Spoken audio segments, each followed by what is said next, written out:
ಕಾತರ ಆಜುಹಾವಾ ಪುತ್ರ ಇತಿ ತನ್ಮಯತಯಾ ತರವೋಪಿ ನೇದುಃ ತಂ ಸರ್ವಭೂತಹೃದಯಂ ಮುನಿಮಾನತೋಸ್ಮಿ ಯಸ್ಯಾನುಭಾವಮಖಿಲಶ್ರುತಿಸಾರಮೇಕಂ ಅಧ್ಯಾತ್ಮದೀಪಮತಿತಿತೀರ್ಷತಾಂ ತಮೋಂಧಂ ಸಂಸಾರಿಣಾಂ ಕರುಣಯಾಃ ಪುರಾಣಗುಹ್ಯಂ ತಂ ವ್ಯಾಸಸೂನುಮುಪಯಾಮಿ ಗುರುಂ ಮುನೀನಾಂ ನಾರಾಯಣಂ ನಮಸ್ಕೃತ್ಯ ನರಂ ಚೈವ ನರೋತ್ತಮಂ ದೇವೀಂ ಸರಸ್ವತೀಂ ವ್ಯಾಸಂ ತತೋ ಗ್ರಂಥಮುದೀರಯೇ. ನಾರಾಯಣಂ ನಮಸ್ಕೃತ್ಯ ನರಂ ಚೈವ ನರೋತ್ತಮಂ ದೇವೀಂ ಸರಸ್ವತೀಂ ವ್ಯಾಸಂ ತತೋ ಗ್ರಂಥಮುದೀರಯೇ. ಮಾತರ್ಮೇ ಮಾತರಿಷ್ವನ್ನ ಪಿತರತುಲಗುರೋ ಭ್ರಾತರಿಷ್ಟಾಪ್ತಬಂಧೋ ಸ್ವಾಮಿನ್ ಸರ್ವಾಂತರಾತ್ಮನ್ನಜರಜರಯಿತರ್ಜನ್ಮ ಮೃತ್ಯಾಮಯಾನಾಂ ಗೋವಿಂದೇ ದೇಹಿ ಭಕ್ತಿಂ ಭವತಿ ಚ ಭಗವನ್ನೂರ್ಜಿತಾಂ ನಿರ್ನಿಮಿತ್ತಾಂ ನಿರ್ವ್ಯಾಜಾಂ ನಿಶ್ಚಲಾಂ ಸದ್ಗುಣಗಣ ಬೃಹತೀಂ ಶಾಶ್ವತೀಂ ಆಶುದೇವಾ. ನಾರದ ಉವಾಚ ಪ್ರಹ್ಲಾದೋಪಿ ತಥಾ ಚಕ್ರೆ ಪಿತುರ್ಯತ್ ಸಾಂಪರಾಯಿಕಂ ಯಥಾ ಭಗವಾನ್ ರಾಜನ್ ಅಭಿಷಿಕ್ತೋ ದ್ವಿಜೋತ್ತಮೈಃ.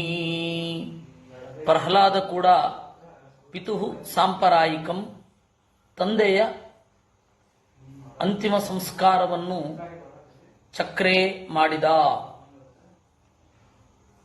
ದೇವರು ಯಾವ ರೀತಿ ಹೇಳಿದನೋ ಹಾಗೆ ಮಾಡಿದ. ಅಭಿಷಿಕ್ತೋ ದ್ವಿಜೋತ್ತಮೈಃ, ಬ್ರಾಹ್ಮಣರು ಅವನಿಗೆ ಅಭಿಷೇಕವನ್ನ ಮಾಡಿದರು. ಪ್ರಾಸಂಗಿಕವಾಗಿ ಬಂತು ಅಂತ ಹೇಳ್ತೇನೆ. ಪಟ್ಟಾಭಿಷೇಕ ಅಂತನ್ನೋದು ರಾಜನಲ್ಲಿ ಪೂರ್ಣ ಆವಾಹನೆ ಮಾಡಿ ಎಲ್ಲ ದೇವತೆಗಳನ್ನ, ತತ್ವಾಭಿಮಾನಿ ದೇವತೆಗಳನ್ನ ಆವಾಹನೆ ಮಾಡಿ ಬೀಜ, ಗಿಡ, ಮರ, ಕಡಲು, ನದಿ, ಹೊಳೆ, ಈ ಎಲ್ಲ ಅಭಿಮಾನಿ ದೇವತೆಗಳು ನಿನ್ನನ್ನ ಒಪ್ಪಿಕೊಂಡಿದ್ದಾರೆ ಅನ್ನುವಂತಹ ಒಂದು ಅನುಸಂಧಾನ. ಅದು ಎಲ್ಲ ದಿಕ್ಪಾಲಕರ ಶಕ್ತಿ ನಿನ್ನಲ್ಲಿದೆ ಅಂತ ಅವರು ಚಿಂತನೆ ಮಾಡಬೇಕು.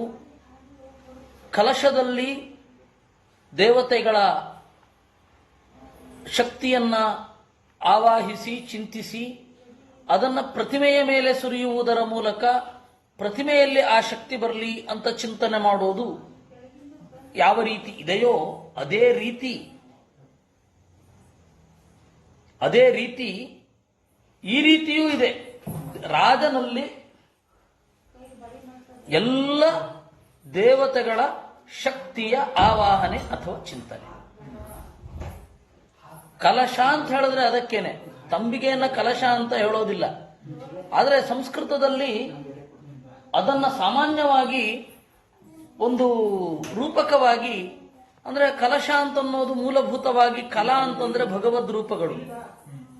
ಆ ಭಗವದ್ ರೂಪಗಳನ್ನು ಆವಾಹನೆ ಮಾಡುವ ಪಾತ್ರೆ ಅದು ಸಾಮಾನ್ಯವಾಗಿ ಹೀಗೆ ಇರುತ್ತೆ.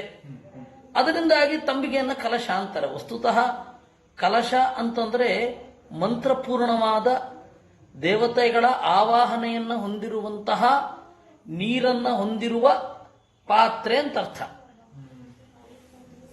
ಆದರೆ ಅದು ಎಲ್ಲ ಮಾಮೂಲಿ ನಾವು ಇವತ್ತು ನೋಡುವಂತಹ ತಂಬಿಗೆಗೆ ಹೇಳ್ಬಿಡೋದು. ತಂಬಿಗೆಗೆ ಮೂಲ ಪದ ಯಾವುದು ಅಂತಂದ್ರೆ ಕಲಶ ಅಂತ ಅಂದ್ಬಿಡ್ತಾ ಇದ್ದೀವಿ ಈಗ. ಹಾಗಲ್ಲ, ಅದು ಕಲಶ. ಕರಕ ಅಂತ ಹೇಳಬಹುದು. ಕರಕ ಅಂತಂದ್ರೆ ನೀರನ್ನು ಹೊಂದಿರುವಂಥದ್ದು, ಕೈಯಲ್ಲಿ ಹಿಡಿಯುವಂಥದ್ದು ಅಂತ ಅರ್ಥ. ಕರಕ ಅಂತಂದ್ರೆ ನೀರಿನ ತಂಬಿಗೆ, ಕಲಶ ಅಲ್ಲ. ಕಲಶಕ್ಕೂ ಕರಕಕ್ಕೂ ವ್ಯತ್ಯಾಸ ಇದೆ. ಕಮಥ ಕರಕ ಪೂರ್ಣಂ ಸಂಯಮೀಹಾ ನಿನಾಯ ಅಂತ. ಕರಕ ಪೂರ್ಣಂ ಕಂ, ಕರಕ ಅಂತಂದ್ರೆ ಜಲಪಾತ್ರೆ, ಕರಕಪೂರ್ಣ, ಕಮಥ ಕರಕಪೂರ್ಣ. ಹೀಗಾಗಿ ತಂಬಿಗೆಯನ್ನ ಕರಕ ಅಂತ ಕರೆಯೋದು, ಕಲಶ ಅಲ್ಲ. ಅದರಿಂದಾಗಿ ಅಭಿಷೇಕ ಅಂತ ಅನ್ನೋದು ಬಹಳ ಮಹತ್ವಪೂರ್ಣವಾದ ಒಂದು ಚಿಂತನೆ, ಬಹಳ ಮಹತ್ವಪೂರ್ಣವಾದ ಚಿಂತನೆ. ಅಭಿಷಿಕ್ತೋ ದ್ವಿಜೋತ್ತಮೈ, ಬ್ರಾಹ್ಮಣರು ಚೆನ್ನಾಗಿ ಅಭಿಮಂತ್ರಣ ಮಾಡಿ ಅವನಿಗೆ ಅಭಿಷೇಕ ಮಾಡಿದರು.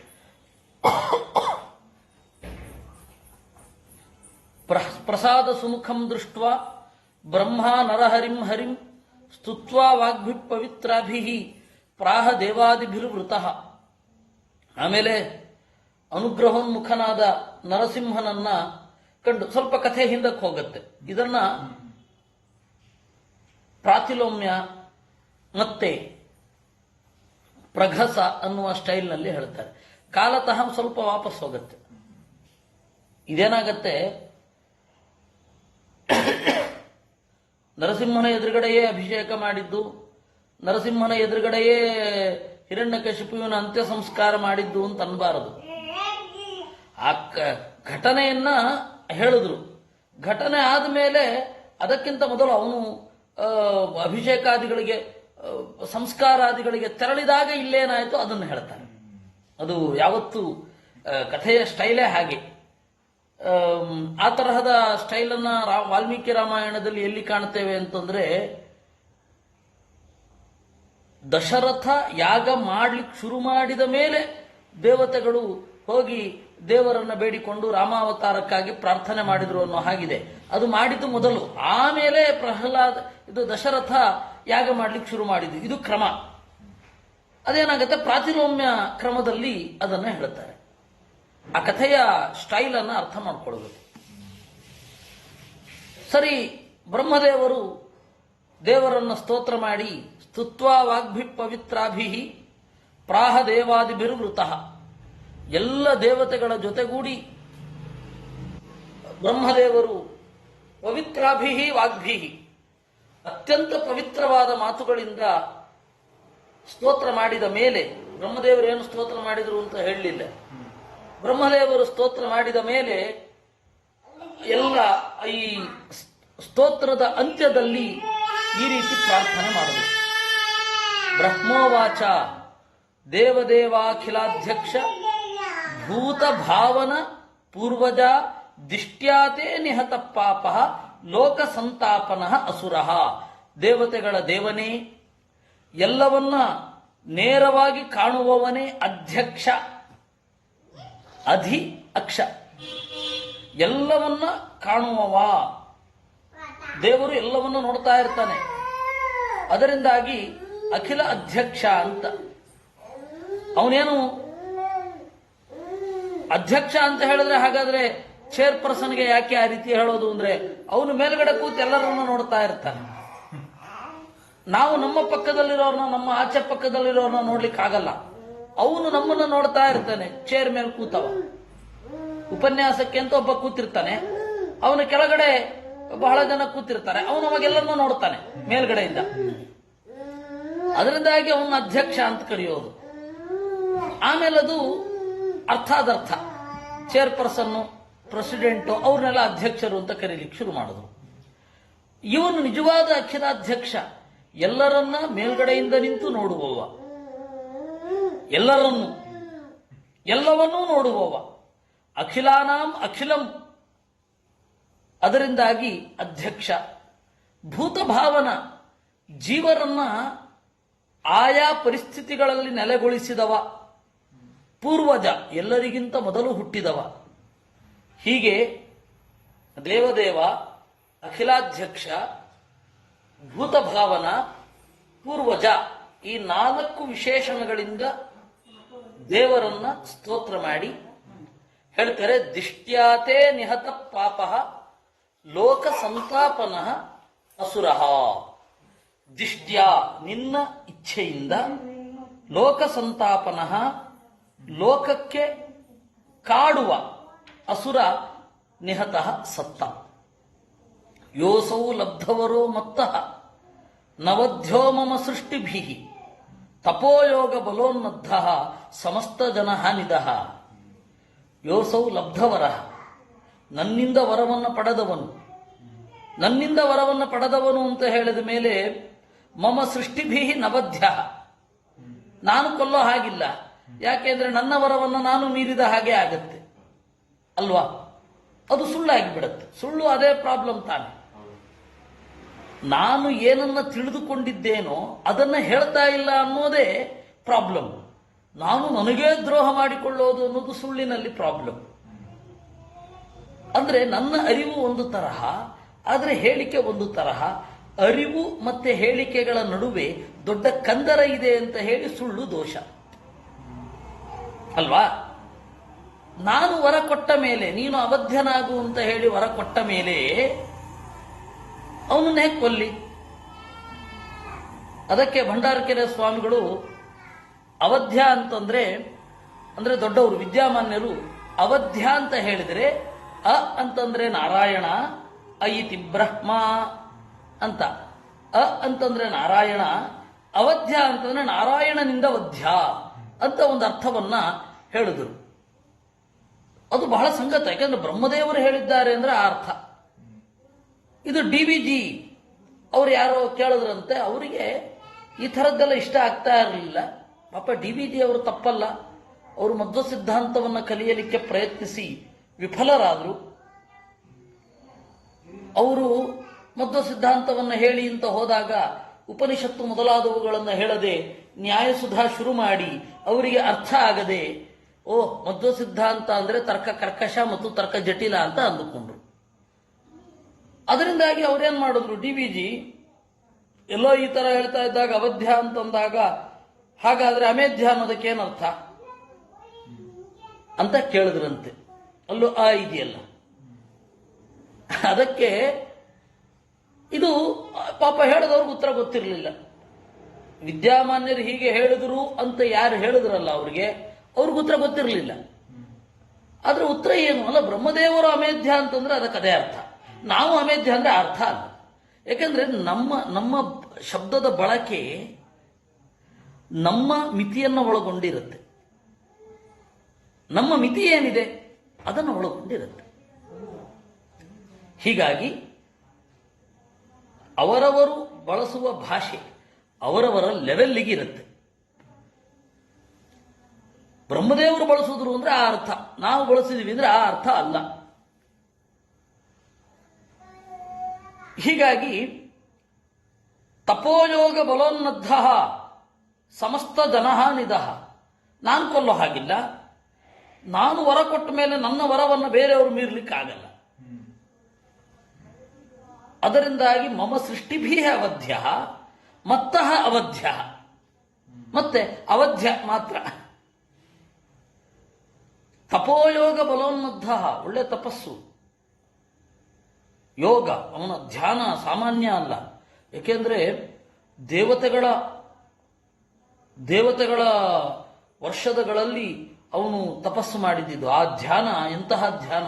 ಅವನು ಧ್ಯಾನದಲ್ಲಿ ಯಾವ ರೀತಿ ಇದ್ದ ಅಂತಂದ್ರೆ ಅವನ ಮೈಯನ್ನ ಇರುವೆಗಳು ತಿಂದದ್ದು ಗೊತ್ತಾಗಲಿಲ್ಲ ಅವನಿಗೆ. ಆ ಪರಿಯಾದ ಯೋಗ ಧ್ಯಾನ, ಅದರ ಬಲದಿಂದ ಉನ್ನದ್ಧ ಸೊಕ್ಕಿ ಮೆರೆದಿದ್ದ. ಸಮಸ್ತ ಜನ ಹಾನಿದಃ, ಎಲ್ಲ ಜನರಿಗೂ ಹಾನಿ ಉಂಟು ಮಾಡ್ತಾ ಇದ್ದ. ದಿಷ್ಟ್ಯಾಸ್ಯ ತನಯ ಸಾಧು ಮಹಾಭಾಗವತಃ ಅರ್ಭಕಃ ತ್ವಯಾ ವಿಮೋಚಿತೋ ಮೃತ್ಯೋ ದಿಷ್ಟ್ಯಾ ತಸ್ಮೈ ವರೋಧುನಾ. ದಿಷ್ಟ್ಯಾ ನಿನ್ನ ಬಯಕೆಯಿಂದ ಅವನ ಮಗ ಸಾಧು ಸಜ್ಜನ, ಅಂತಹ ದುಷ್ಟೋತ್ತಮನ ಮಗ ಸಜ್ಜನೋತ್ತಮ. ಅರ್ಭಕಃ ಪುಟ್ಟ ಹುಡುಗ. ತ್ವಯಾ ವಿಮೋಚಿತೋ ಮೃತ್ಯೋಹೋ, ನೀನು ಅವನನ್ನು ಸಾವಿನಿಂದ ಬಿಡುಗಡೆ ಮಾಡಿದೆ, ಅವನಿಗೆ ವರವನ್ನ ಕೊಟ್ಟೆ. ಏತದ್ವಪುಸ್ತೆ ಭಗವಾನ್ ಧ್ಯಾಯತ ಪ್ರಯತಾತ್ಮನಃ ಸರ್ವತೋ ಗೋಪ್ತೃ ಸಂತ್ರಾಸಾನ್ ಮೃತ್ಯೋರಪಿ ಜಿಘಾಂಸತಃ. ಏತದ್ವಪುಹು, ಈ ನಿನ್ನ ಶರೀರ, ಅದನ್ನ ಯಾರು ಧ್ಯಾನ ಮಾಡ್ತಾರೆ ಎಲ್ಲರನ್ನ ಎಲ್ಲ ತರಹದ ಸಂತ್ರಾಸಾತ್ ಭಯದಿಂದ ರಕ್ಷಣೆ ಮಾಡುತ್ತೆ. ಬೇಕಾದ್ರೆ ನಾನು ಇವನನ್ನು ಸಾಯಿಸಬೇಕು ಅಂತ ಹೇಳಿ ಮೃತ್ಯು ಶಿವ ಸಂಕಲ್ಪ ಮಾಡಲಿ, ನಾನು ಇವನನ್ನು ಸಾಯಿಸಬೇಕು ಅಂತ ಯಮ ಸಂಕಲ್ಪ ಮಾಡಲಿ, ಅವನಿಂದಲೂ ಬಚಾವ್ ಮಾಡುತ್ತೆ ಈ ನರಸಿಂಹ ರೂಪ. ಆ ತರಹದ ನರಸಿಂಹ ರೂಪ ಶ್ರೀ ಭಗವಾನುವಾಚ. ಅದನ್ನ ಇನ್ನು ಮುಂದೆ ಜನರು ಪ್ರಹ್ಲಾದನ ಕಾರಣದಿಂದ ಈ ರೂಪವನ್ನು ಅವರು ಕಂಡುಕೊಂಡದ್ದು.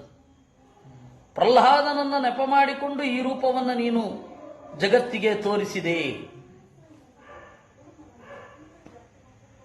ಇಷ್ಟು ಹೇಳಿ ನರಸಿಂಹದೇವರು ಬ್ರಹ್ಮದೇವರು ಸ್ತೋತ್ರವನ್ನು ನಿಲ್ಲಿಸಿದಾಗ ನರಸಿಂಹದೇವರು ಹೇಳದರಂತೆ, ಮೈವಂ ವರೋ ಸುರಾಣಾಂತೆ ಪ್ರದೇಯ ಪದ್ಮ ಸಂಭವ ವರಕ್ರೂರ ನಿಸರ್ಗಾಣಾಂ ಅಹೀನಾಂ ಅಮೃತಂ ಯಥಾ.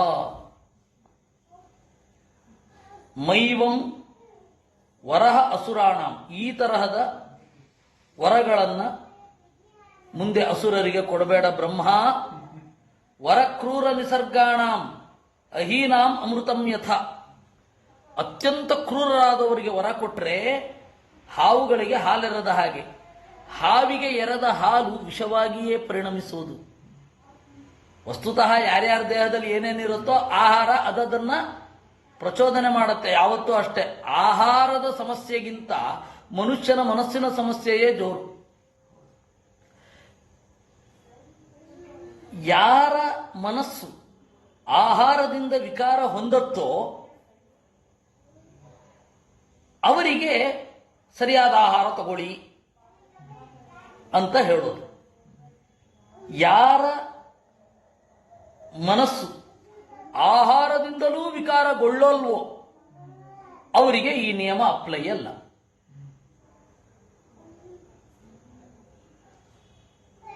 ಅದರಿಂದಾಗಿ ಅಹೀನಾಂ ಅಮೃತಂ ಯಥಾ, ಹಾವಿಗೆ ಹಾಲೆರದ ಹಾಗೆ ನೀನು ದೈತ್ಯರಿಗೆ ವರವನ್ನು ಕೊಡಬೇಡ. ನೀನು ಕೊಟ್ಟ ವರ ಕೆಟ್ಟದಕ್ಕೆ ಯೂಸ್ ಮಾಡೋದು.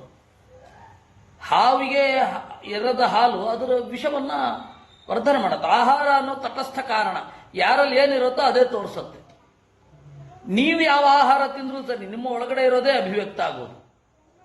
ಅದರ ಮಧ್ಯಮದವರು ಇರ್ತಾರೆ, ಆಹಾರಕ್ಕೆ ತಕ್ಕ ಹಾಗೆ ಮನಸ್ಸು ಬದಲಾವಣೆ ಆಗುವವರು ಇರ್ತಾರೆ. ಆಹಾರ ತಿಂದರೂ ಕೂಡ ಮನಸ್ಸು ಬದಲಾವಣೆ ಆಗದೇ ಇರೋರು ಇರ್ತಾರೆ. ನೈವೇದ್ಯ ತಿಂದು ದೇವರನ್ನು ದ್ವೇಷ ಮಾಡುವವರು ಇದ್ದಾರೆ. ಮೇಲ್ನೋಟಕ್ಕೆ ನೈವೇದ್ಯವಲ್ಲದ್ದನ್ನು ತಿಂದು ದೇವರಲ್ಲಿ ಭಕ್ತಿ ಇಟ್ಕೊಂಡಿರೋರು ಇರ್ತಾರೆ.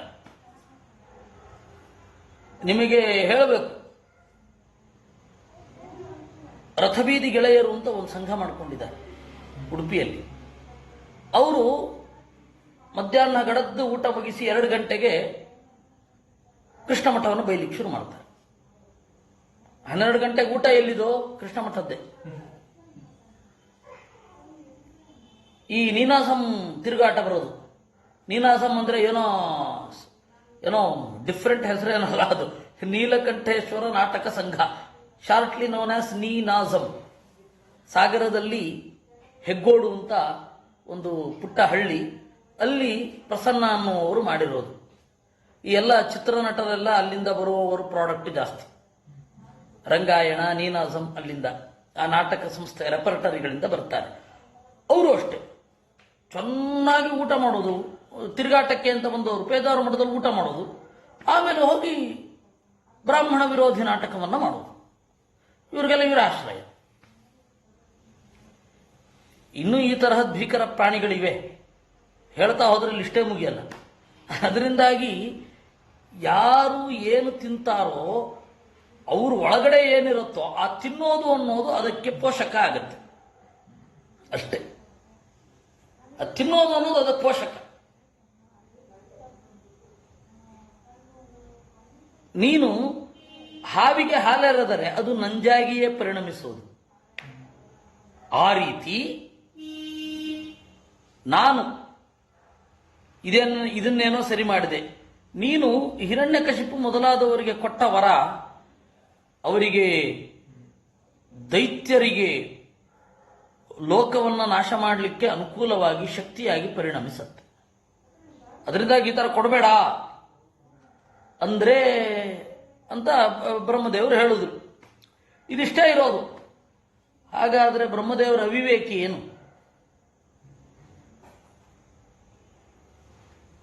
ಬ್ರಹ್ಮದೇವರಿಗೆ ಗೊತ್ತಿಲ್ಲ ಎಂಥವರಿಗೆ ವರ ಕೊಡಬೇಕು, ಎಂಥವರಿಗೆ ವರ ಕೊಡಬಾರದು. ಇದು ಒಂದು ಪ್ರಾಬ್ಲಮ್. ಇನ್ನೊಂದು ಪ್ರಾಬ್ಲಮ್ ಏನು ಅಂತ ಹೇಳಿದ್ರೆ, ಬ್ರಹ್ಮದೇವರು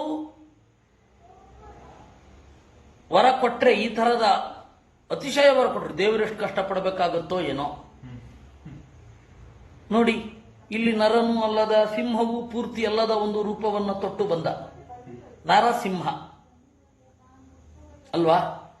ಈ ನರಸಿಂಹ ಏನಿದ್ದಾನೆ ಅವನು, ಇದೊಂದು ಒಳ್ಳೆ ಕಾಂಬಿನೇಷನ್ ಆಯ್ತು. ಈ ತರಹದ ಇನ್ನೊಬ್ಬನಿಗೆ ವರ ಕೊಟ್ರೆ ಇನ್ನೊಂದು ನರಸಿಂಹ ರೂಪ ತಾಳ್ಬೇಕಾಗತ್ತೆ. ಇಲ್ಲವೇ ಅಸುರರು ಏನ್ ಮಾಡ್ತಾರೆ, ಇನ್ನೂ ಬುದ್ಧಿ ಉಪಯೋಗಿಸಿ ಇನ್ನೂ ಕ್ಲಾಸ್ಗಳನ್ನ ಹಾಕ್ತಾ ಹೋಗ್ತಾರೆ.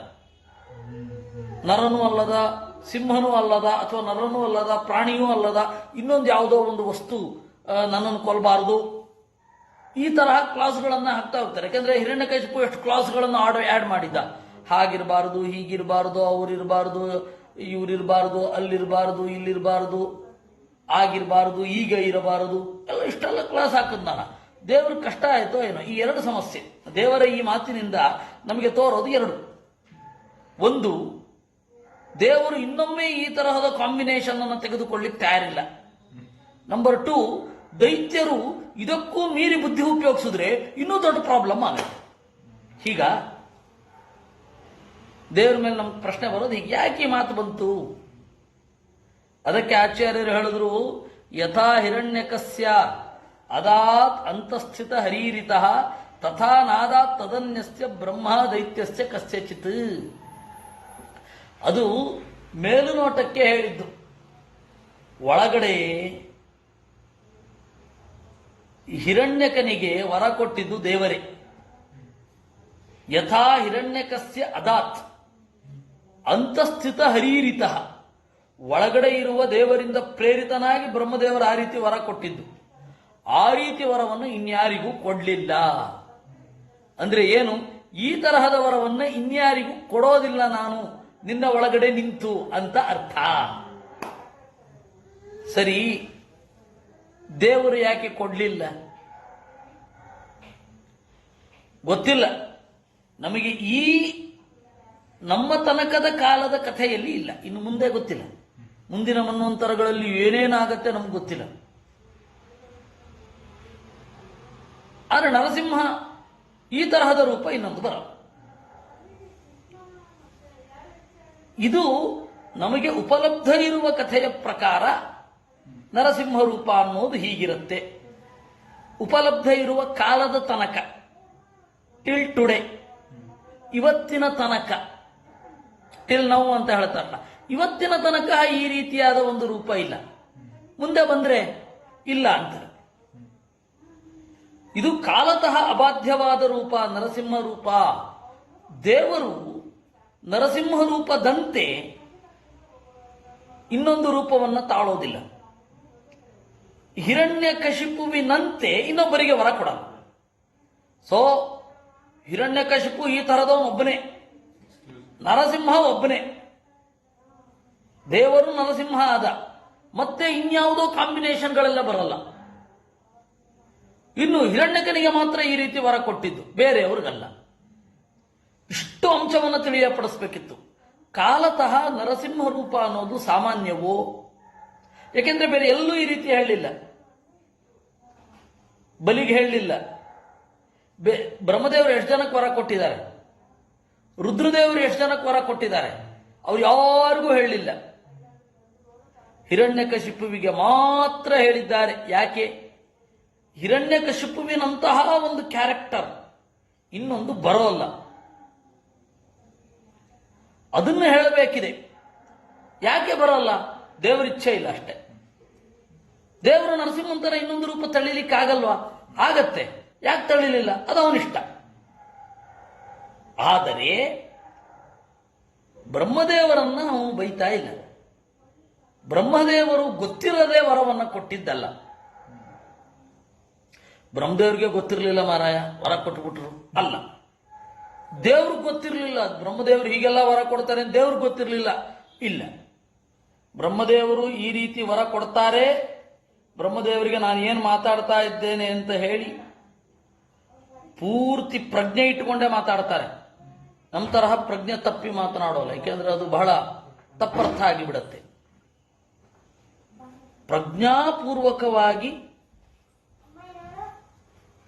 ಪ್ರಜ್ಞಾಪೂರ್ವಕವಾಗಿ ಅವರು ಮಾತನಾಡೋದಿಲ್ಲ ಅಂತ ಅಲ್ಲ, ಪ್ರಜ್ಞಾಪೂರ್ವಕವಾಗಿ ಮಾತನಾಡ್ತಾರೆ.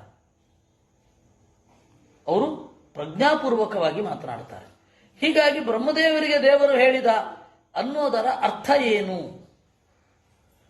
ಅಂದ್ರೆ ಹೀಗೆ, ನಾನು ನಿನ್ನ ಅಂತರ್ಯಾಮಿಯಾಗಿ ಹಿರಣ್ಯಕಶಿಪುವಿಗೆ ಬಿಟ್ಟು ಬೇರೆಯವರಿಗೆ ವರ ಕೊಡಲ್ಲ ಅಷ್ಟೇ. ಬ್ರಹ್ಮದೇವರು ಹಾಗೆ ಬೇರೆಯವರಿಗೆ ವರ ಕೊಡಲ್ಲ ಅಷ್ಟೇ ವಿನಃ ಅನ್ಕಾನ್ಶಿಯಸ್ ಆಗಿ ಬ್ರಹ್ಮದೇವರು ಮಾತನಾಡಿಬಿಟ್ರು. ಒಬ್ಬೊಬ್ರು ಬಹಳ ಒಳ್ಳೆ ಅಭಿಪ್ರಾಯದಿಂದ ಮಾತಾಡ್ತಾ ಇರ್ತಾರೆ, ಆದ್ರೆ ತಪ್ಪರ್ಥ ಆಗ್ತಾ ಇರುತ್ತೆ.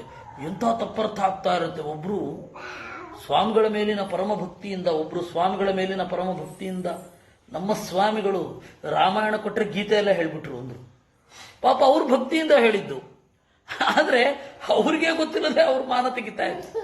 ಹಾಗೆ ಏನೋ ಹೇಳಲಿಕ್ಕೆ ಹೋಗಿ ಅವ್ರು ಮಾನ ತೆಗಿಬೇಕು ಅಂತ ಪ್ರಜ್ಞೆ ಇರಲ್ಲ, ಆದ್ರೆ ಹಾಗೆ ಹೇಳುತ್ತಾರೆ.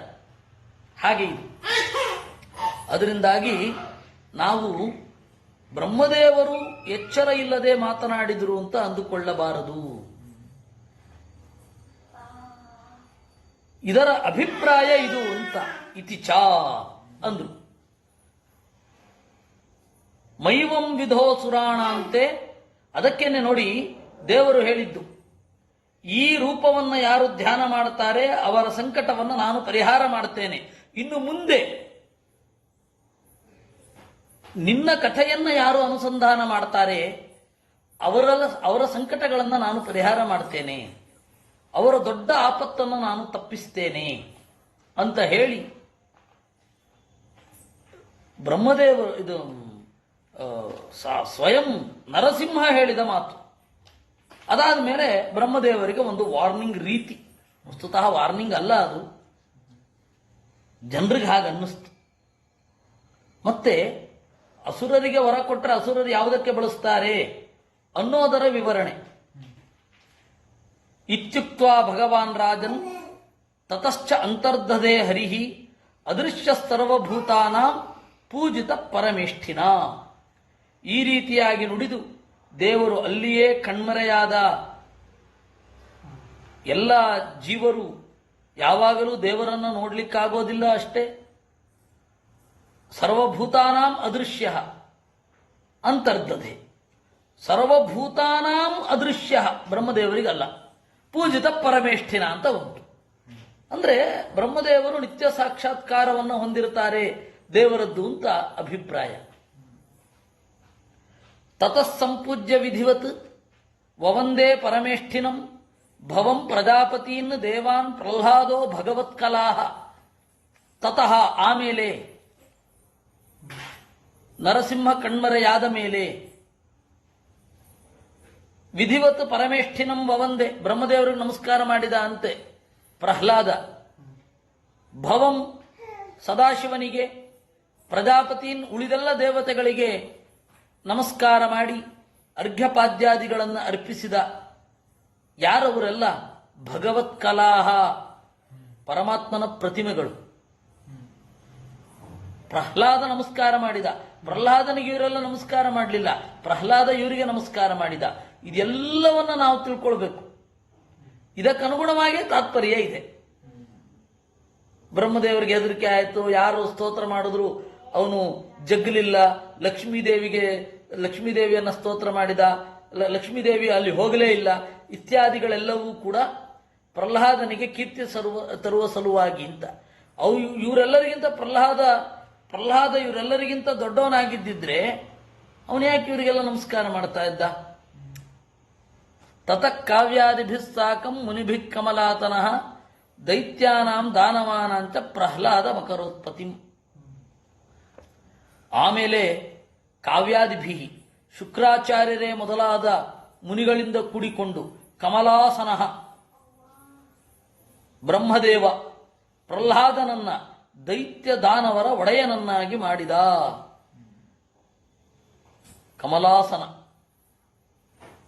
ಇಂತಹ ಚೆನ್ನಾದ ಹೆಸರನ್ನ ಬಿಟ್ಟು ನಾನು ಸೆಕ್ಯುಲರ್ ಅಂತ ತೋರಿಸ್ಕೊಳ್ಳಿಕ್ಕೆ ಹಸನ್ ಅಂತ ಹಾಕೊಳ್ತಾರಲ್ಲ ಅವರ ಬಗ್ಗೆ ಅಯ್ಯೋ ಪಾಪವೇ ಅಂತ ಅನ್ಬೇಕು, ಮರುಕ ಪಡಬೇಕು, ಬೇರೆ ಏನು ದಾರಿ ಇಲ್ಲ. ಪ್ರತಿನಂದ್ಯ ತಥೋ ದೇವಾಹ ಪ್ರಯುಜ್ಯ ಪರಮಾಶಿಷಃ ಸ್ವಧಾಮಾನಿ ಯಯೂರಾಜನ್ ಬ್ರಹ್ಮಾದ್ಯ ಪ್ರತಿಪೂಜಿತಾಹ. ಆಮೇಲೆ ದೇವತೆಗಳೆಲ್ಲ ಪ್ರತಿನಂದ್ಯ ಸಂತೋಷಪಟ್ಟು ಪರಮಾಶಿಷಃ ಪ್ರಯುಜ್ಯ ಬಹಳ ಹರಕೆಗಳನ್ನು ಇತ್ತು, ಒಳ್ಳೆಯದಾಗಲಿ ನಿನಗೆ ಅಂತ ಪ್ರಹ್ಲಾದನಿಗೆ ಆಶೀರ್ವಾದ ಮಾಡಿ. ದೊಡ್ಡವರು ಚಿಕ್ಕವ್ರಿಗೆ ಆಶೀರ್ವಾದ ಮಾಡ್ತಾರಲ್ವಾ. ಪ್ರಹ್ಲಾದಂ ಪರಮಾಜಿತಃ ಪ್ರಯುಜ್ಯ ಸ್ವಧಾಮಾನಿ ತಮ್ಮ ತಮ್ಮ ಮನೆಗೆ ಹೋದರು. ಏವಂ ತೌ ಪಾರ್ಷದೌ ವಿಷ್ಣೋ ಪುತ್ರತ್ವಂ ಪ್ರಾಪಿತೋ ದಿತೇಹೇ ಹೃದಯ ಸ್ಥಿತೇನ ಹರಿಣ ವೈರಭಾವೇನ ತೌಹತೌ. ಅವರಿಬ್ಬರು ವಿಷ್ಣುವಿನ ಪಾರ್ಷದರು. ಪುತ್ರತ್ವಂ ಪ್ರಾಪಿತವು ದ್ವಿತೀಯ ಮಕ್ಕಳಾದರು. ಹೃದಯ ಸ್ಥಿತೇನ ಹರಿಣ ವೈರಭಾವೇನ ತೌಹತೌ. ಹೃದಯದ ಒಳಗಡೆ ಇರುವ ಪರಮಾತ್ಮನನ್ನ ವೈರಭಾವದಿಂದ ನೋಡಿದರು. ಇದು ಬಹಳ ಇಂಪಾರ್ಟೆಂಟ್. ಅಂತರ್ಯಾಮಿಯನ್ನ ವೈರದಿಂದ ನೋಡಿದ್ರೆ ಮತ್ತೇನಾಗಬೇಕು? ತಮ್ಮನ್ನು ತಾವೇ ದ್ವೇಷಿಸಿಕೊಂಡ ಹಾಗೆ ಅದು. ನಾವು ತಮ್ಮ ದೇಹವನ್ನು ತಾವು ದ್ವೇಷಿಸೋದನ್ನು ನೋಡಿದ್ದೇವೆ. ಅದಕ್ಕೆ ಅವರಿಗೆ ಗಂಡಸಾಗಿರುವುದು ಇಷ್ಟ ಆಗೋದಿಲ್ಲ, ಹೆಣ್ಣು ಮಕ್ಕಳಾಗಬೇಕು ಅಂತ. ಅಯ್ಯೋ, ಲಿಂಗಕ್ಕೆ ವಿರುದ್ಧವಾದ, ದೇವರು ಕೊಟ್ಟ ದೇಹಕ್ಕೆ ವಿರುದ್ಧವಾದ ಬಯಕೆ ಮೂಡುತ್ತೆ, ಅದು ಆತ್ಮಹತ್ಯೆ ಅಲ್ವಾ? ದೇವರು ಕೊಟ್ಟ ದೇಹ ಒಂದು ರೀತಿ, ನಮ್ಮ ಮನಸ್ಸು ಒಂದು ರೀತಿ. ಅಂದ್ರೆ ನಮ್ಮ ಮನಸ್ಸು ನಮ್ಮ ದೇಹವನ್ನು ಒಪ್ತಾ ಇಲ್ಲ ಅಂದ್ರೆ ಎಂತ ಹಿಂಸೆ ಆಗ್ಬೇಡ. ನಮ್ಮನ್ನು ನಾವೇ ದ್ವೇಷಿಸಿಕೊಳ್ಳೋದ್ರಲ್ಲಿ ಸುಖ ಉಂಟೇನು? ಇಲ್ಲ. ಅವ್ರ ಬಗ್ಗೆ ಕರುಣೆ ನಮಗಿರಬೇಕು. ಆದರೆ ಅವರನ್ನ ಆರಾಧನೆ ಮಾಡಬಾರ್ದು. ಏನಾಗುತ್ತೆ, ಈ ತರಹದ ವಿಚಿತ್ರ ವರ್ತನೆ ಇರುವವರ ಬಗ್ಗೆ ಕರುಣೆ ಇರಬೇಕು, ಆದರೆ ಆರಾಧನೆ ಇರಬಾರ್ದು. ನಮ್ಮಲ್ಲಿ ಆ ವ್ಯತ್ಯಾಸವೇ ಗೊತ್ತಿಲ್ಲ.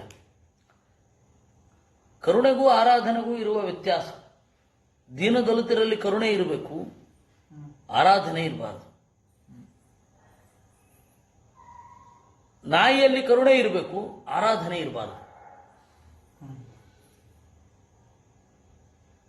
ಇವತ್ತೆಲ್ಲ ಕರುಣೆ ಎಲ್ಲ ಆರಾಧನೆ ಹೀಗೆಲ್ಲ ಇರುತ್ತೆ. ಅದರಿಂದಾಗಿ ಆತ್ಮಹತ್ಯೆ ಅಂತ ಹೇಳಿದ್ರೆ ಮನಸ್ಸಿನ ಹತ್ಯೆ, ದೇಹದ ಮೇಲಿನ ದ್ವೇಷ. ಎರಡನೆಯದ್ದು ಜೀವನ ದ್ವೇಷ. ತನ್ನನ್ನೇ ತಾನು ದ್ವೇಷಿಸಿಕೊಳ್ಳೋದು ಅಂದ್ರೆ ದೇವರನ್ನು ದ್ವೇಷ ಮಾಡಿದಾಗ. ಯಾಕೆ ದೇವರನ್ನು ದ್ವೇಷ ಮಾಡೋದು? ದೇವರು ಅಂದ್ರೆ ಗುಣ, ಗುಣ ಅಂದ್ರೆ ದೇವರು. ದೇವರು ಆನಂದ, ಅವನು ದ್ವೇಷ ಮಾಡೋದು ಅಂತಂದ್ರೆ ಆನಂದವನ್ನು ದ್ವೇಷ ಮಾಡಿದ ಹಾಗೆ. ಮತ್ತೇನು ಸಿಗಬೇಕು ನಮಗೆ? ದುಃಖವೇ ಸಿಗಬೇಕು. ದೇವರು ಅಂದ್ರೆ ಜ್ಞಾನ, ಜ್ಞಾನವೇ ಅವನ ಸ್ವರೂಪ. ಅವನನ್ನು ದ್ವೇಷ ಮಾಡೋದು ಅಜ್ಞಾನದಲ್ಲಿ ಬೀಳಬೇಕು. ಇವೆಲ್ಲ ಸಮಸ್ಯೆಗಳು ಅಂದ್ರೆ ಬಹಳ ಸಮಸ್ಯೆಗಳವೆಲ್ಲ. ಅದರಿಂದಾಗಿ ಹೃದಯಸ್ಥಿತೇನ ಹರಿಣ, ಹೃದಯದಲ್ಲಿ ಇರುವ ನಾರಾಯಣನಿಂದ ವೈರಭಾವವನ್ನು ತಳೆದು, ನಾರಾಯಣನ ಜೊತೆಗೆ ವೈರಭಾವವನ್ನು ತಳೆದು ಸತ್ರು. ಪುನಸ್ತೌ ಪೂರ್ವಶಾಪೇನ ರಾಕ್ಷಸೌದ್ವೌ ಬಭೂವತು ಕುಂಭಕರ್ಣ ದಶಗ್ರೀವೌ ಹತೌತೌ ರಾಮ ವಿಕ್ರಮೈ. ಆಮೇಲೆ ಹಿಂದಿನ ಶಾಪ ಅನುವೃತ್ತಿ ಆಯಿತು.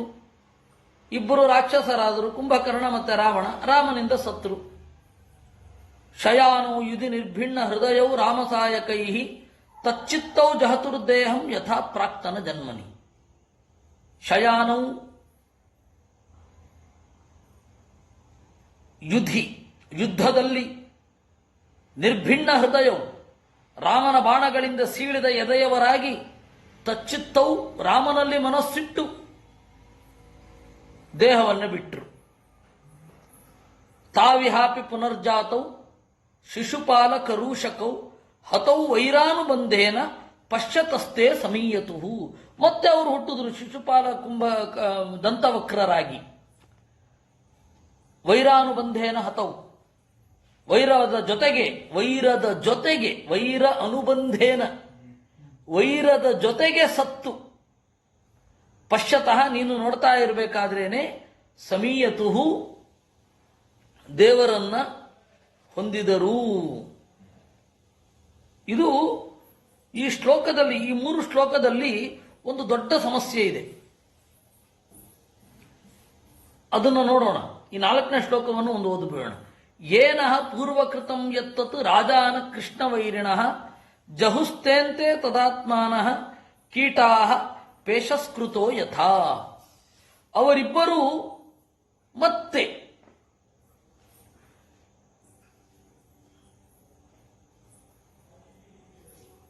ಹಿಂದೆ ಮಾಡಿದ ಪಾಪಗಳನ್ನ ತೊರೆದು ದೇವರಲ್ಲಿಯೇ ನೆಲೆಗೊಂಡು ಬಿಡುಗಡೆ ಹೊಂದಿದರು. ಹೇಗೆ? ಕೀಟಾಹ ಪೇಶಸ್ಕೃತೋ ಯಥಾ. ಕೀಟ ಕಣಜ, ಕಂಚುಗಾರ ಹುಳ ಆಗುವಂತೆ, ಪುಟ್ಟ ಹುಳ ಕಂಚುಗಾರ ಹುಳ ಆಗುವಂತೆ ಬದಲಾದರು.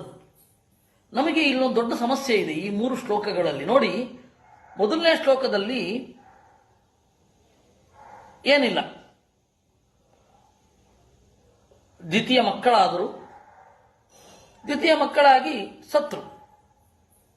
ಆಮೇಲೆ 2ನೇ ಶ್ಲೋಕದಲ್ಲಿ ಅವ್ರು ಏನಾದರು ಅಂತ ಉಂಟು, ರಾವಣ ಕುಂಭಕರ್ಣರಾದರು, 2ನೇ ಜನ್ಮ. 3ನೇ ಶ್ಲೋಕದಲ್ಲಿ ತಚ್ಚಿತ್ತೌ ಜಹತುರ್ದೇಹಂ ಯಥಾ ಪ್ರಾಕ್ತನ ಜನ್ಮನಿ, ಅವನಲ್ಲಿಯೇ ಮನಸ್ಸಿಟ್ಟು ಸತ್ತರು ಹಿಂದಿನ ಜನ್ಮಗಳಂತೆ. ಹಿಂದಿನ ಜನ್ಮದಲ್ಲಿಯೇ ಮನಸ್ಸಿಟ್ಟಿದ್ರೆ ಮುಕ್ತಿ ಆಗಬೇಕಿತ್ತಲ್ವಾ? ಈಗ ಹೇಗೆ ದೇವರಲ್ಲಿಯೇ ಮನಸ್ಸಿಟ್ಟು ಮುಕ್ತಿಯನ್ನು ಹೊಂದಿದರೋ ಆ ರೀತಿ ಹಿಂದಿನ ಜನ್ಮದಲ್ಲೇ ಆಗ್ಬಿಡ್ಬೇಕಿತ್ತು. ಯಾಕಾಗಲಿಲ್ಲ? ಈ ಸಮಸ್ಯೆ. ಅದು ರಾಮ ಅವತಾರ. ಹೌದು, ರಾವಣನಾಗಿದ್ದಾಗಲೂ ಹಿರಣ್ಯಕಶಿಪು ಹಿರಣ್ಯಾಕ್ಷರಾಗಿದ್ದಾಗಲೂ ದೇವರಲ್ಲಿ ಮನಸ್ಸಿಟ್ಟಂತೆ. ರಾವಣ ಕುಂಭಕರ್ಣರಾಗಿ ಹುಟ್ಟಿದ್ರಂತೆ. ರಾವಣ ಕುಂಭಕರ್ಣರಾಗಿ ಹುಟ್ಟಿದ್ರು, ದೇವರಲ್ಲಿ ಮನಸ್ಸಿಟ್ಟೇ ಸತ್ತಿದ್ದು. ಅವಾಗ ಶಿಶುಪಾಲದಂತ ವಕ್ರರಾದ್ರಂತೆ. ಯಾಕೆ? ಹಿಂದೆ 2 ಕೂಡ ತಚ್ಚಿತ್ತವು ಆಗಿದ್ದಾಗ ಒಳ್ಳೆ ರೂಪವನ್ನು ಯಾಕೆ ಪಡಿಲಿಲ್ಲ? ಕೂಡಲೇ ಆಗಲೇ ಯಾಕೆ ಮುಕ್ತರಾಗಲಿಲ್ಲ? ಇದಕ್ಕೆ ಆಚಾರ್ಯರು ಹಿಂದೆ ಉತ್ತರ ಕೊಟ್ಟಿದ್ರು. ಅದನ್ನ ನಾವಿಲ್ಲಿ ನೆನಪಿಸಿಕೊಂಡ್ರೆ ಆಯ್ತು. ಯಾಕೆಂದ್ರೆ ಕೃಷ್ಣ ಏನು ಹೇಳಿದ್ದಾನೆ? ಏ ಯಥಾಮಾಂ ಪ್ರಪದ್ಯಂತೆ ಅಂತ ಹೇಳಿದ್ದಾನೆ. ಇದು ಒಂದು. ಅಂತಕಾಲದಲ್ಲಿ ನನ್ನನ್ನು ಸ್ಮರಣೆ ಮಾಡಿದವರು ಮತ್ತೆ ವಾಪಸ್ಸು ಬರುವುದಿಲ್ಲ ಅಂತ ಹೇಳಿದ್ದಾನೆ. ಇದೊಂದು. ಇದೆರಡನ್ನು ಇಟ್ಕೊಳ್ಬೇಕಿಲ್ಲಿ. ಇಟ್ಕೊಂಡಾಗ ಇದಕ್ಕೆ ಉತ್ತರ ಸಿಗತ್ತೆ. ಆಚಾರ್ಯರ ಭಾಷ್ಯ ಅದು ಹಿಂದೆ ಹೋಯ್ತದು. ಇದು ಇಲ್ಲಿ ನಾವು ಚಿಂತನೆ ಮಾಡಬೇಕು. ಏನು? ಕುಂಭಕರ್ಣ, ಇದು ಹಿರಣ್ಯಕಶಿಪು ಹಿರಣ್ಯಾಕ್ಷರು ನರಸಿಂಹ ಮತ್ತು ವರಾಹರನ್ನ ಅವರು ಅರ್ಥ ಮಾಡಿಕೊಳ್ಳಿಲ್ಲ. ಯಾವುದೋ ಭೂತ ಅಂತಾನೆ ಕಂಡದ್ದು ಅವರ ದರ್ಶನ. ಅದು ಯಾವುದೋ ವಿಚಿತ್ರ ಪ್ರಾಣಿ, ವಿಕಾರವಾದ ಪ್ರಾಣಿ ಅಂತ ಅಂದುಕೊಂಡು ಸತ್ರು ಅವರು.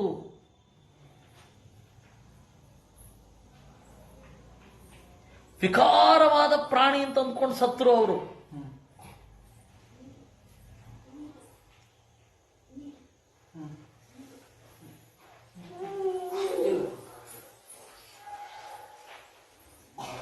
ಅದರಿಂದ ವಿಕಾರವಾದ ಪ್ರಾಣಿ ಅಂತ ಅಂದ್ಕೊಂಡು ಸತ್ತಿದ್ದರಿಂದ ರಾವಣ ಕುಂಭಕರ್ಣರು ಎಷ್ಟು ವಿಕಾರವಾಗಿ ಹುಟ್ಟಿದ್ರು ಅಂದ್ರೆ ಅಷ್ಟು ವಿಕಾರವಾಗಿ ಹುಟ್ಟಿದ್ರು. ಆ ಪರಿ ಹೇಗೆ ಅವರ ವಿಕಾರ ರೂಪವನ್ನ ಕುರಿತು ಹೇಳ್ತಾರೆ. ನಾನು 2-3 ಸರ್ತಿ ಹೇಳಿದ್ದೇನೆ.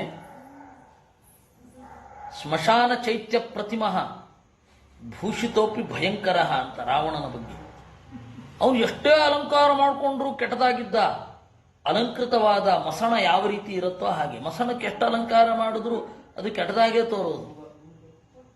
Grave yard is grave yard.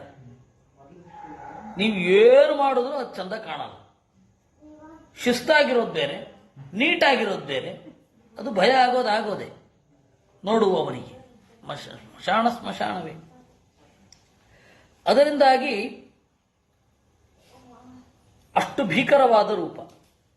ರಾಮನನ್ನು ನೋಡ್ತಾ ಮನುಷ್ಯ ಅಂತ ಅಂದ್ಕೊಂಡು ಸತ್ರು. ಶಿಶುಪಾಲದಂತ ವಕ್ರರಾಗಿ ಹುಟ್ಟಿದ್ರು. ತಚ್ಚಿತ್ತವು ಹೌದು, ಆದರೆ ಭಕ್ತಿಯುಕ್ತ ಚಿತ್ತ ಇರಲಿಲ್ಲ. ಆಮೇಲೆ ಪರಬ್ರಹ್ಮ ಅಂತ ಹೇಳಿ ಆಮೇಲೆ ಗೊತ್ತಾಗಿತ್ತು.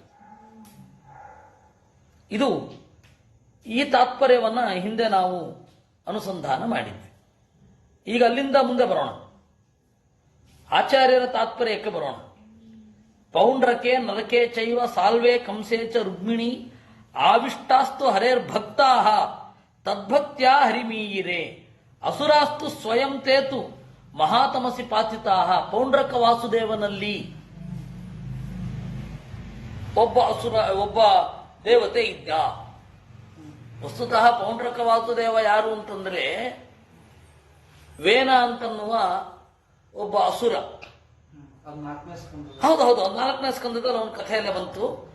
ಆಚಾರ್ಯರು ಹೇಳಿದ್ದಾರೆ ವೇನ ಅಂದ್ರೆ ಯಾರು, ಆ ವೇನನೇ ಪೌಂಡ್ರಕನಾಗಿ ಹುಟ್ಟಿದ್ದು.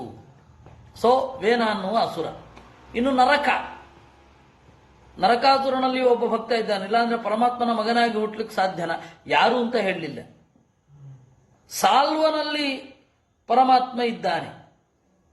ಇದು ಸಾಲ್ವನಲ್ಲಿ ಒಬ್ಬ ಒಳ್ಳೆ ದೇವತೆ ಇದ್ದಾನೆ. ಸಾರಿ, ಪರಮಾತ್ಮ ಅಲ್ಲ, ಒಬ್ಬ ಒಳ್ಳೆ ದೇವತೆ ಸಾಲ್ವ. ಕಂಸನಲ್ಲಿ ಭೃಗು ಇದ್ದಾನೆ. ಇಲ್ಲ ಅಂತಂದ್ರೆ ದೇವರ ಸಂಬಂಧಿಕ ಆಗುವ ಅರ್ಹತೆಯೇ ಇರಲಿಲ್ಲ. ರುಗ್ಮಿಯಲ್ಲಿ ಒಬ್ಬ ಅಗ್ನಿ ಇದ್ದಾನೆ.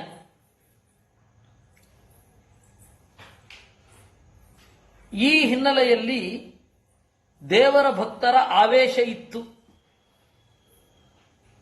ಪೌಂಡ್ರಕ, ನರಕ, ಸಾಲ್ವ, ಕಂಸ, ರುಗ್ಮಿ, ಈ 5 ಜನರಲ್ಲಿ ಅಲ್ಲಿ ಇದ್ದ ಆವಿಷ್ಟರಾಗಿದ್ದ ಅಸುರರು ಮುಕ್ತಿಯನ್ನು ಹೊಂದಲಿಲ್ಲ. ಅವರು ತಮಸ್ಸಿಗೆ ಹೋಗಿದ್ದು. ಆವಿಷ್ಟರಾಗಿದ್ದ ಸುರರು ಮುಕ್ತಿಯನ್ನು ಹೊಂದಿದ್ದು. ತದಾತ್ಮಾನ ತತ್ರ ಆವಿಷ್ಟಾ ತದ್ಭಕ್ತಾ. ತದಾತ್ಮಾನ ಅಂದ್ರೆ ಅಲ್ಲಿ ಇದ್ದ ಅವನ ಭಕ್ತರು. ವೈರೋಪಸರ್ಜನೇನ ಅನುಬಂಧೇನ ಇತ್ಯನ್ವಯ. ಇಷ್ಟು ವೈರ ಇತ್ತು, ಅದರ ಜೊತೆಗೆ ಭಕ್ತಿಯೂ ಇತ್ತು. ಹಾಗರ್ಥ ಮಾಡಬೇಕು, ಬೇರೆ ಅಲ್ಲ. ಯಥಾ ಯಥಾ ಭಗವತ ಭಕ್ತ್ಯಾ ಪರಮಯಾ ಭಿದಾಂ ನೃಪಾಶ್ಚೈದ್ಯಾದಯ ಸಾಮ್ಯಂ ಹರೇಸ್ತಚ್ಚಿಂತೆಯ ಯಯು. ದೇವರಲ್ಲಿ ಕ್ರಮವಾಗಿ ಭಕ್ತಿ ಅನ್ನೋದು ಮಿಗಿಲಾಗುತ್ತಾ ಚೈದ್ಯ ಮೊದಲಾದವರು, ಚೈದ್ಯ ಅಂತಂದ್ರೆ ಚೇದಿ ದೇಶದವ, ಶಿಶುಪಾಲ ಮೊದಲಾದವರು ಹರೇ ಸಾಮ್ಯಂ ಯಯು, ಪರಮಾತ್ಮನಂತಾದರು. ಅದರಿಂದಾಗಿ ಭಕ್ತಿ ಕನ್ಕ್ಲೂಷನ್ ಹೇಗಿರುತ್ತೆ? ಯಾವತ್ತೂ ಕೂಡ ಉಪಕ್ರಮಕ್ಕಿಂತ ಉಪಸಂಹಾರ ಪ್ರಬಲ. ಯಾಕೆಂದ್ರೆ ಇದು ಕನ್ಕ್ಲೂಷನ್ ಅನ್ನೋದು ಎಲ್ಲದರ ಸಾರ. ಅದರಿಂದಾಗಿ ಅದು ಪ್ರಬಲ. Conclusion is mightier than beginning. ಅದರಿಂದಾಗಿ ನಾವು ಯೋಚನೆ ಮಾಡಬೇಕು, ಅದನ್ನ ಉಪಸಂಹಾರ ಹೇಗಿದೆ ಅಂತ. ಅದಕ್ಕನುಗುಣವಾಗಿ ಹಿಂದೆ ಅರ್ಥ ಮಾಡಬೇಕು. ದ್ವೇಷದ ಬಗ್ಗೆ ಏನು ಸ್ಟೇಟ್ಮೆಂಟ್ ಇದೆ, ಆ ದ್ವೇಷದ ಬಗೆಗಿನ ಸ್ಟೇಟ್ಮೆಂಟು, ಅದರ ಸ್ಥಾನ ಏನು, ಮೇಲುನೋಟಕ್ಕೆ ಅದನ್ನು ಹೇಗೆ ಅರ್ಥೈಸಬೇಕು, ಒಳಗಡೆ ಅದರ ಅರ್ಥ ಏನು ಅಂತ. ದ್ವೇಷದಿಂದ ದೇವರಲ್ಲಿ ಮುಕ್ತಿ ಅಂತ ಹೇಳಲೇ ಇಲ್ಲ. ದ್ವೇಷದಿಂದ ಆಗಿದ್ರೆ ಈ ಭಾಗವತಾದಿಗಳೇ ಆಗ್ಬೇಕು. ನೀವು ಹೆಂಗ್ ಬೇಕಾದ್ರೂ ದೇವರನ್ನ ಚಿಂತನೆ ಮಾಡಿ ಅಂತ ಹೇಳಬಹುದಿತ್ತು. ಮತ್ತದು ವಿಧಿ ಇತ್ಯಾದಿಗಳೆಲ್ಲ ಇರೋದೇ ಇಲ್ಲ. ಈ ಎಲ್ಲ ಕಾರಣಗಳಿಂದ ನಾವು ಈ ರೀತಿ ಅರ್ಥ ಮಾಡಬೇಕು. ಆಖ್ಯಾತಂ ಸರ್ವಮೇತತ್ತೇ ಯನ್ಮಾಂ ತ್ವಂ ಪರಿಪೃಷ್ಟವಾನ್ ದಮಘೋಷ ಸುತಾದೀನಾಂ ಹರೇಹ ಸಾಮ್ಯಮಪಿ ದ್ವಿಷಾಂ. ಈ ರೀತಿಯಾಗಿ ನೀನು ಏನು ಕೇಳಿದೆ ಶುತ್ರೋ ನಜಾತ ಕುಷ್ಠಾಯಾಮ್. ಅವನು ಎಷ್ಟು ದ್ವೇಷ ಮಾಡಿದ್ದ ಅಂತಂದ್ರೆ,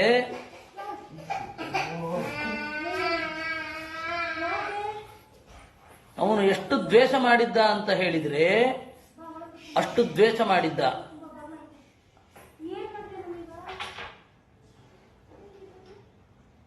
ಅಂಥವನು ದೇವರನ್ನ ಯಾವ ರೀತಿ ಬೈತಾ ಇದ್ದ ಅಂತಂದ್ರೆ, ಶುತ್ರೋ ನಜಾತೋ ಜಿಹ್ವಾಯಾಮ್, ನಾಲಿಗೆಯಲ್ಲಿ ಕುಷ್ಠ ಹಿಡಿಲಿಲ್ಲ, ಅಷ್ಟು ಬೈತಾ ಇದ್ದ. ಅಂಥವನಿಗೆ ಮುಕ್ತಿ ಹೇಗಾಯಿತು ಅಂತ ನೀನು ಕೇಳಿದ್ದೆ. ಅದಕ್ಕೆ ನಾನು ಉತ್ತರವನ್ನು ಕೊಟ್ಟಿದ್ದೇನೆ. ಹೇಗಾಯಿತು, ಅದರ ಹಿನ್ನೆಲೆ ಏನು ಇತ್ಯಾದಿಗಳನ್ನ. ಇನ್ನು ಏಷಾ ಬ್ರಹ್ಮಣ್ಯ ದೇವಸ್ಯ ಅಂತ 43ನೇ ಶ್ಲೋಕದಿಂದ ಶುರು ಆಗುತ್ತೆ. ಅದನ್ನ ನಾವು ನಾಳೆ ನೋಡೋಣ ಅಂತ ಹೇಳ್ತಾ ಇವತ್ತು ಈ ಚಿಂತನೆಯನ್ನ ದೇವರಲ್ಲಿ ಅರ್ಪಿಸೋಣ. ಕೃಷ್ಣಾರ್ಪಣಮಸ್ತು.